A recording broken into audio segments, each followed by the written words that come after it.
এই বাংলার জমিনে এমনও মায়ের সন্তান আছে যারা ঘুমের ভিতরে আল্লাহর কোরআনের তেলাওয়াত করে। আমার চোখে দেখা কানে শোনা মিথ্যা নয়। বয়ান শেষ করার পরে পাশের মাদ্রাসার একজন হাফেজ সাহেব বলল, হুজুর রাতে থাকবেন না চলে যাবেন? আমি বললাম চলে যাব। তিনি বলল কালকে প্রোগ্রাম কোথায়? আমি বললাম কুমিল্লায়। তিনি বলল এক কাজ করেন, ঢাকায় কষ্ট করে না যে আমার মাদ্রাসায় থেকে যান। হুজুর আমার মাদ্রাসায় একজন খাঁটি আল্লাহর ওলি আছে। আমি বললাম কেমন কথা, কেমন ওলি? বলে এমন একজন খাঁটি আল্লাহর ওলি আছে যে ঘুমের ভিতরে আল্লাহর কোরআনের তেলাওয়াত করে। আমি দেখার জন্য গেলাম। যখন নামাজের পরে ছাত্রদেরকে মসজিদের বারান্দায় বসাইল, ফজরের নামাজের পরে ছাত্রদেরকে বারান্দায় বসাইল, ওই সময় মাদ্রাসার উস্তাদ আমাকে দেখা দিতেছে ওই যে ছাত্রটা পিছনে বসে আছে সবার পিছনে, ওই ছেলেটাই ঘুমের ভিতরে আল্লাহর কোরআনের তেলাওয়াত করে। একদিন দুই দিন না, প্রতি সপ্তাহে কন্টিনিউ, বিশেষ করে জুমার দিন আল্লাহর কোরআনের তেলাওয়াত করে ঘুমের ভিতরে। হুজুর তার কোরআন তেলাওয়াতের আওয়াজে আমার ঘুম মাঝে মাঝে ভেঙে যায়। আমি আশ্চর্য হয়ে গেলাম। বাচ্চাটারে কাছে ডাকলাম, সবাইকে পাঠিয়ে দিলাম। একেবারে ছোট মানুষ। আমি বললাম তোমার নাম কি বাবা? বলে হুজুর আমার নাম হলো জুবায়ের। নামটা শোনার পরে কলিজার ভিতরে মোচড় মারছে। আল্লাহর নবীর একজন সাহাবীর নাম হলো জুবায়ের। চেহারার ভিতরে বড় মায়া। নবীর সাহাবী চোখ দিয়ে দেখি নাই, কিন্তু সাহাবীদের উত্তরসূরি চোখ দিয়ে দেখি। আমি ওকে বললাম বাবা তোমার বাড়ি কোথায়? বলল আমার বাড়ি হলো ওই লালমনিরহাটে। কোথায়? চট্টগ্রাম নাজিরহাট। কোথায়? লালমনিরহাট। এত দূর থেকে এত দূরে কেমনে আসলাম? প্রায় 800 থেকে 900 কিলোমিটার দূর হলো চট্টগ্রাম। বাচ্চাটা চুপ হয়ে গেছে, চেহারাটা কালা হয়ে গেছে। আমি বললাম তোমার আব্বা কি করে? কোনো কথাই বলে না। বুঝতে পারলাম ওর ভিতরে আবেগ কাজ করতেছে।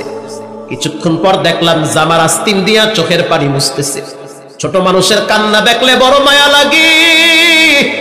আমি বললাম ও সন্তান তোমার আব্বার নাম কি? বলে আমার আব্বার নাম হলো আব্দুর রহমান। আব্দুর রহমানের সন্তানের নাম হলো জুবায়ের। তো মায়াবী নাম। বলে হুজুর আমার আব্বা দুনিয়া থেকে বিদায় হয়ে গেছে। আমি এক এতিম সন্তান। শুধু বাবা একা মরে নাই, মাও একসাথে মারা গেছে গাড়ি অ্যাক্সিডেন্ট। আমার আব্বা আম্মা দুইজনে যেতেছিল এক জায়গায়, নসিমনে যাওয়ার সময় আঘাত করে দুনিয়া থেকে বিদায় হয়ে গেছে। হুজুর আমার চাচারা আমার এই নাজিরহাট মাদ্রাসার পাশে রাইখা গেছে। আজকে প্রায় 2টা বছর হয়ে গেছে। আব্বার চেহারা দেখতে পারি না, মায়ের চেহারাটাও দেখতে পারি না। কত ঈদ আইলো গেল, বাবারেও দেখি না, মাকেও দেখি না। সকালবেলা দেখি অনেক ছাত্রদের মা বাবারা মাদ্রাসায় তরকারি নিয়ে আসে। অনেক বাবাকে দেখি মাদ্রাসায় সাবান কেনার টাকা সন্তানকে দেয়। হুজুর আমি পথের দিকে তাকায় দেখি, দেখিনি আমার আব্বার চেহারাটা দেখা যায়, কিন্তু আমি আব্বাকে আমার চোখ দিয়ে আর কোনোদিন দেখি নাই।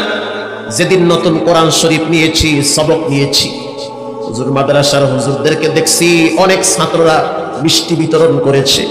হুজুর আমার তো আব্বা নাই, যদি আমার আব্বা থাকতো তো আমার জন্য মাদ্রাসায় মিষ্টি নিয়ে আসতো। যার বাপ নাই তার মাথার উপরে বটবৃক্ষ নাই, ছায়া নাই। আমি বললাম তারপরে কি হয়েছে? বলে হুজুর আমি রাত্রিবেলা, প্রতিদিন রাত্রিবেলা আমি আল্লাহর কোরআনের তেলাওয়াত করি, নিয়মিত করি। ঘুমাবার সময় একটু সময় লাগে ঘুমাইতে, 2-4টা সূরা যা পড়ি পড়তে পড়তে ঘুমিয়ে যায়। যেদিন আমি প্রথম হেফজ নিয়েছি, প্রথম মুখস্থ করা শুরু করলাম, ওই দিন রাত্রে আমি আমার মায়ের চেহারা স্বপ্নের ভিতরে দেখছি। আমার মা আমাকে বলেছে জুবায়ের আল্লাহর কোরআনের সাথে একটু সম্পর্ক ভালো রাখ, যত ভালো রাখবি রব তত ভালো ব্যবস্থা করবে। আমি বললাম তারপরে কি হয়েছে? বলো আমি হুজুর প্রতি জুমার রাত্রে আল্লাহর কোরআন থেকে তেলাওয়াত করি, প্রতি জুমার রাত্রে আল্লাহর কোরআন থেকে তেলাওয়াত করি। সূরা ইয়াসিন পড়ি, সূরা ওয়াকিয়া পড়ি, সূরা মুলুক পড়ি। যেই দিন রাত্রে তেলাওয়াত করি হুজুর আল্লাহ সাক্ষী, ওই দিন রাত্রে আব্বা মাকে দুইজনকে স্বপ্নে দেখি। আমি দেখতে পাই আমার আব্বা আম্মা সবুজ বাগানে ঘুরতেছে। হুজুর আমার আব্বা আল্লাহর দল করার কারণে মামলাও খাইছে। আল্লাহর দিন প্রতিষ্ঠা হওয়ার কারণে আমার আব্বা আল্লাহর দিন প্রতিষ্ঠার জন্য তিনি রাস্তায় বের হয়েছিল। জালেমরা আমার আব্বারে পিটাইয়া অজ্ঞান বানাইয়া জেলে ভরে দিয়েছে। এরপর আমার আব্বা বলেছে জমিন আল্লাহর, আইন চলবে আল্লাহর। আমি সেই বাবার সন্তান। আমি বললাম বড় হওয়ার পরে কি হতে চাও? জুবায়ের আমাকে বলল হুজুর আমি বড় হওয়ার পরে আল্লাহর দ্বীন প্রতিষ্ঠা করার আন্দোলনের কর্মী হতে চাই। তখন আমি বুঝলাম বাচ্চাদের ভিতরেও ঈমানের পাওয়ার আছে না নাই? এজন্য যুবক ভাইয়েরা, মুরব্বী বাবারা, পাক্কা নিয়াত করে নাও, আল্লাহর জান্নাতে যেতে হলে ঈমান লাগবে। ঈমানের মর্যাদা আল্লাহর কাছে সবচেয়ে বেশি। আজকে থেকে দীপ্ত প্রতিজ্ঞা শব্দবদ্ধ হও, জীবনে কোনোদিন নামাজ ছাড়বো না, হারাম খাবো না, মা বাবার সাথে বেয়াদবি করবো না, আল্লাহর দ্বীনের জন্য রক্ত দিব, জীবন দিব, আওয়াজ তুলব, কোরআনের রাজ কায়েমের জন্য প্রতিষ্ঠা করব।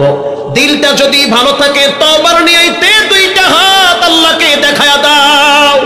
নারে তাকবীর! আয় আল্লাহ আপনি হাতগুলা কবুল করে নেন।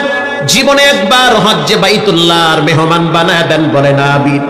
আয় আল্লাহ জীবনে একবার বাইতুল্লাহর কালো গিলাবের সাথে হাতটা লাগায় দেন। জীবনে একবার মিনা মুজদালিফায় আরাফায় কবুল করেন, বলেন আমিন। রঙ্গে তাকওয়া, রঙ্গে সিদ্দিক, রঙ্গে দ্বীন, তা'আবদু বাকি বুয়াদ বরআবেদিন। আল্লাহর নবীর মতো আমলওয়ালা ব্যক্তি দুনিয়াতে কেউ নাই। সেই নবী ঘরে ঢোকার সময় মেসওয়াক, বের হওয়ার সময় মেসওয়াক। মারহাবা। বাথরুম থেকে বের হওয়ার পরেও মেসওয়াক, উযুর পরেও মেসওয়াক, উযুর আগেও মেসওয়াক, নামাজের আগেও মেসওয়াক, নামাজের পরেও মেসওয়াক। মেসওয়াক করতে করতে করতে করতে আল্লাহর নবী মরজে মউতের সময় শেষ নিঃশ্বাস ত্যাগ করেছে। মা আয়েশা রাদিয়াল্লাহু তাআলা আনহা বলেন, আল্লাহর হাবিবের মৃত্যুর আগে আগে অসুস্থ হয়ে গেছি। আমার কোলের উপরে রাহমাতুল লিল আলামিন মাথা দিয়ে শুয়ে আছে। ইন দি মিন টাইমে আমি তাকায় দেখলাম আমার ভাই আব্দুর রহমান দরজা দিয়া আমার ঘরে প্রবেশ করলো, হুজরা খানার ভিতরে। আমার ভাইয়ের মুখে দেখলাম লম্বা একটা ঠাল। কষ্ট হয় আপনাদের? কেবল তো জুরু ওরা বসা করেন কেন? আল্লাহর হাবিব মাথাটা ঘুরায় দেখলেন আব্দুর রহমানের মুখের উপরে মেসওয়াক। মা আয়েশা বললেন হুজুর আপনার কি ওটা লাগবে? হুজুর আপনার কি ওটা লাগবে? আপনি তাকায় আছেন। আল্লাহর হাবিব মাথা নাড়া দিয়া বললেন হ্যাঁ ওটা আমার লাগবে। সুবহানাল্লাহ। হয় নাই? আরো জোরে বলেন সুবহানাল্লাহ। এই নওগাঁর মানুষগুলো একটাই সমস্যা, মানে সুবহানাল্লাহ মুখ দিয়ে এবার যায় না। আবার নির্বাচনের সময় দেখছি নওগাঁর মানুষ ভাড়ায় লাইছে সুবহানাল্লাহ, মার্কা নিয়ে এমন গাই মারে মনে হয় পুরো মরা মানুষও খারাপ হয়ে যায়। ট্রাক কইতে কইতে যান অর্ধেক যায়, আর ট্রাক ছাড়ে না। কথা ঠিক না ঠিক?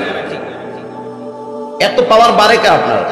চার বিড়ি মাগনা খাইছি তো এর লেগে পাওয়ার দেখান লাগে। এবার বলেন সক্ষমতার মালিক কে? মাশাআল্লাহ। আল্লাহর নাম নিতে নিতে স্ট্রোক কইরা মইরা যান তাও ভালো। নেতার জন্য নেত্রীর জন্য স্লোগান যেই কয়টা দিবেন ওই কয়টা ঝামেলা আছে, ওই কয়টা ফিডা আছে। আর ইসলামের জন্য, কোরআনের জন্য জীবন দিবেন, রক্ত দিবেন, আওয়াজ দিবেন। এক সময় দেখবেন আপনার ইন্তেকালের পরে লক্ষ মানুষ আপনার জন্য দিল খুলে দোয়া করবে। আল্লাহর হাবিব যখন মাথায় ইশারা দিলেন হ্যাঁ আমার লাগবে, আমার লাগবে। মা আয়েশা বললেন ও ভাই মেসওয়াকটা আমার হাতে দাও। আব্দুর রহমান মেসওয়াকটা তার বোনের হাতে দিলেন। আম্মা জান আয়েশা বলে আমি আমার ভাই যেখান থেকে চিবাইছে ওই জায়গাটা কাইটা ফেলাইছি। এরপরে আমি আয়েশা চিবায়া চিবায়া নরম বানাইছি।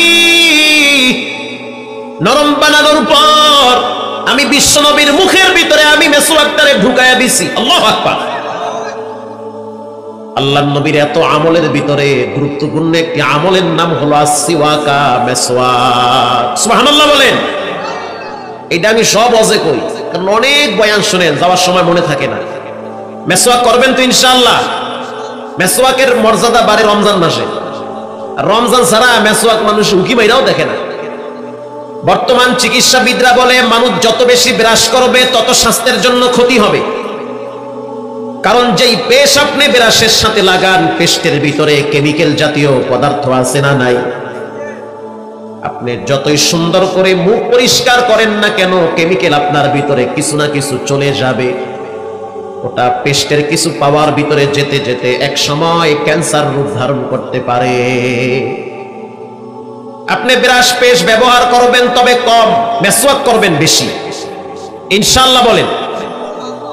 বাবা আদম আলাইহিস সালাতু ওয়াস সালাম তিনি মেসওয়াক করেছে, ইব্রাহিম আলাইহিস সালাতু ওয়াস সালাম তিনিও মেসওয়াক করেছে, ঈসা আলা নবিয়ুনা আলাইহিস সালাতু ওয়াস সালাম তিনিও মেসওয়াক করেছে। সব নবীদের চরিত্র চারটা। এক নম্বরে মেসওয়াক, আওয়াজ দিয়ে বলেন এক নম্বরে কি করবেন তো ইনশাআল্লাহ লাভবান হবেন, কইরেন। দুই নম্বরে সমস্ত নবীরা সুগন্ধি ব্যবহার করত, মারহাবা বলেন। তাইয়িবুন, আল্লাহর নবীর কাছে সুঘ্রাণ সবচেয়ে মর্যাদা ছিল।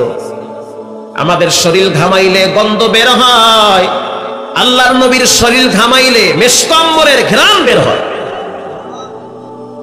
আল্লাহর নবী যদি কোনো বাচ্চার মাথায় হাত বুলায়া দিত 7 দিন পর্যন্ত সেখান থেকে ঘ্রাণ ছড়ায়া যাইত।